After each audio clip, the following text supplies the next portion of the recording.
2005, an arrangement between Canada, Mexico, and the United States was made.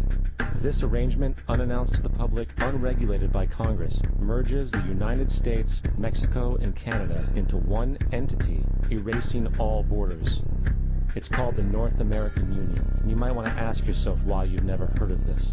In fact, there is only one mainstream reporter who has actually heard of and has had the courage to cover this issue.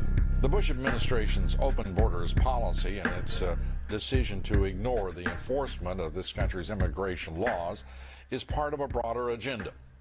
President Bush signed a formal agreement that will end the United States as we know it, and he took the step without approval from either the U.S. Congress or the people of the United States.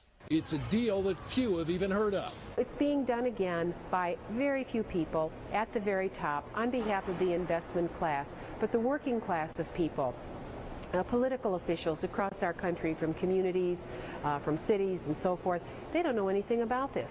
This isn't some trade agreement. It is a total removal of sovereignty from these countries, which will also result in a completely new currency called the Amero. Fall.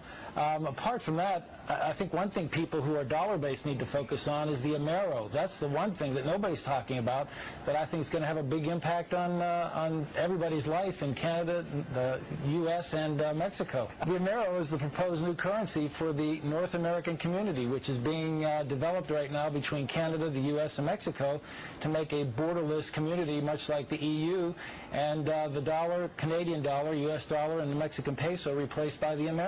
By default of this agreement, the American Constitution will eventually be obsolete. You would think that a situation like this would be on the cover of every major newspaper. That is until you realize that the people who are behind this movement are the same people behind the mainstream media, and you are not told what you're not supposed to know. The North American Union is the same concept as the European Union, the African Union, and the soon-to-be Asian Union, and the same people are behind all of them. And, when the time is right, the North American Union, the European Union, the African Union, and the Asian Union will be merged together, forming the final stages of a plan these men have been working on for over 60 years. A one-world government.